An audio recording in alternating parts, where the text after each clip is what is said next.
Today we're going to take a look at wild animals and see my chance of beating them in a fight. Now, instead of using a tier list, we're actually going to use my percentage chance of smacking these animals in a fight, from 0%, which means it's impossible, to 100%, which means first round knockout. Now let's talk about the rules. The rules here. So it's just not willy-nilly and I can just take out a machete or something and just, one shot an animal or something like that. No. It's going to be fisticuffs. It's going to be 5 minutes, 5 rounds, UFC rules, championship fight. Everybody watch it. Me versus the animal, mano y mano, no outside factors, whatever God gave you. Now that we have the rules, let's go over my attributes so you guys are aware that has taken on these animals. I'm 5 feet 11 inches tall. I'm about 175 pounds. I am an Olympic athlete, but the difference is I am not an Olympic athlete in anything that has to do with combat. So that probably won't help me. Being an athlete will help me. It'll only give me stuff. But I did wrestle for 2 years, so I do have some knowledge in wrestling, and I will be trying to use that to help me fend off these animals. Now let's get to the first animal. The first animal we have here is an elephant. Now on average, the elephant stands at about 10 feet tall and weighs around 7,000 feet. Now, I couldn't find an exact measurement of how tall these guys are, which is really weird. It's saying some lower number. I was like, nah, this isn't. So I'm going to say average, they stand around 10 feet tall, probably a little taller. Now, the thing about elephants, right? 7,000 pounds, 10 feet. Put the math on the screen. They weigh about this much more than me, and they're about, let's say, 6 feet, 7 feet, 8 feet taller than me, realistically speaking.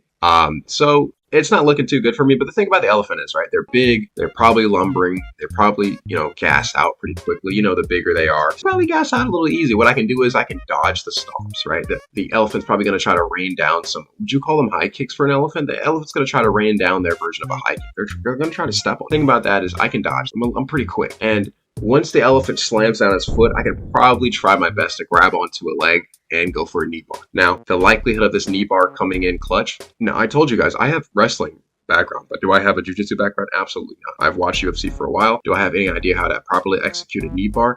No. And moreover, do I have what it takes to execute a proper knee bar first try on an elephant? A wild animal, let alone an elephant? Probably not. So my chance of being the elephant, I'll put that at a whopping 5%. Now, the anaconda is the next animal. Now, the thing about the anaconda is they're pretty short. They're pretty short. They're probably maybe a foot tall max. So I've got them in the height department pretty well. But they're 25 feet long and they're about 450 pounds. So here's the thing. They probably have really good ring generalship. They can probably cut off the cage really well. Very good cage cutting, very good cage control. They're going to be taking up most, if not all, the oxygen. So I'm going to have to probably back against the cage. I'm going to have to fight. The thing about the anaconda is I don't want to grapple. I don't want to grapple. I heard they have a really good rear naked choke. I heard they have really good squeeze. So I'm going to have to use my height. I'm going to have to use axe kick. So an axe kick is when you take your foot, you lift it up, and you swing it down on the opponent's head. I guess that's what the elephant would be doing to me, now that I think about it. I guess if they'd be throwing axe kicks, I'm not really swinging my foot up. I'm just kind of stomping on it. So I'm going to be using my axe kicks to try to stomp on the anaconda.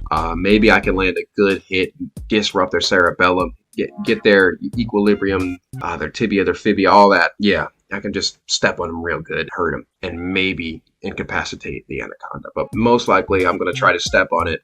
I'm probably going to land, but it's probably not going to do anything. Probably going to wrap me up, and yeah, I'm probably going to be tapping very quickly. So 9% chance of me beating the anaconda, slightly higher than the elephant. I don't know if that's accurate, but there's a chance. Next up, we got the lions. The lion, the king of the jungle. I don't know why the lion's called the king of the jungle. They don't live in the jungle. But anyways, I'm going to be here to show the lion that it's a fraud. It's not what it's cracked up to be. It's not the king of the jungle. And in fact, it's not even better than the tiger. So the lion stands at about 6.5 feet tall.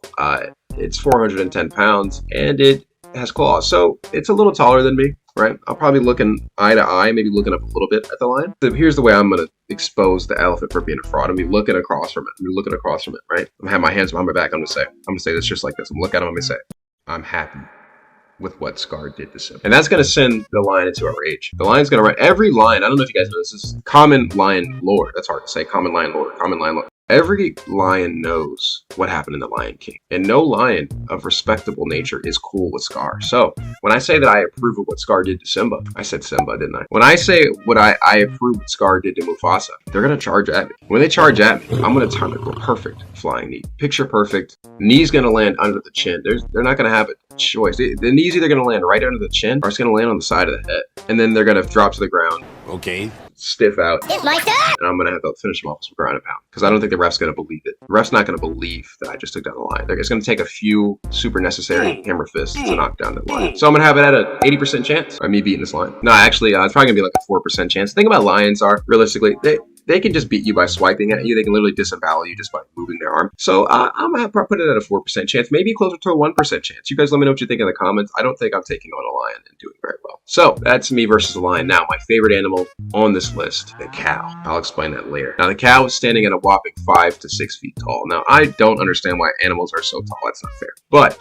about 1,300 pounds. It's not looking good for the cow. Here's the thing with the cow. The cow, look at its legs. Now, while the legs may not be super duper small, they're really big. They're about 1,300 pounds, and they have these like legs that don't match. They're kind of like John Jones' little chicken legs. So the thing about the cow is, what I'm going to do to the cow, I'm going to hit it with chopping low kicks. I'm going to slam those calf kicks on the cow. I'm going to intimidate the cow. I'm going to say, hey, cow, I'm going to drink you later. I'm going to drink. Pause. I'm gonna say, hey cow, this isn't the dairy factory, buddy. I'm gonna do things to you. I'm gonna hurt you. This is a fight. And the difference between the cow and the lion is that the cow doesn't have that killer mentality. It doesn't have the killer instinct. So the cow's not gonna know what to do when I'm slamming these low kicks. I'm keeping my distance, right? It doesn't have really anything he can reach me with. The cow doesn't stick his arm out like a lion. So I'm gonna just be slamming his low kicks. I'm gonna be gauging the distance, putting my hand out. I'm gonna have my fingers out, right? Put my fingers out. And if the cow moves forward, I'm gonna eye poke until the referee says something. I'm gonna play dirty, right? Chris Weidman, I'm playing dirty. I'm throwing low kicks. Fingers out. So if you try to advance, fingers in the eye. I'm gonna be doing the cow dirty.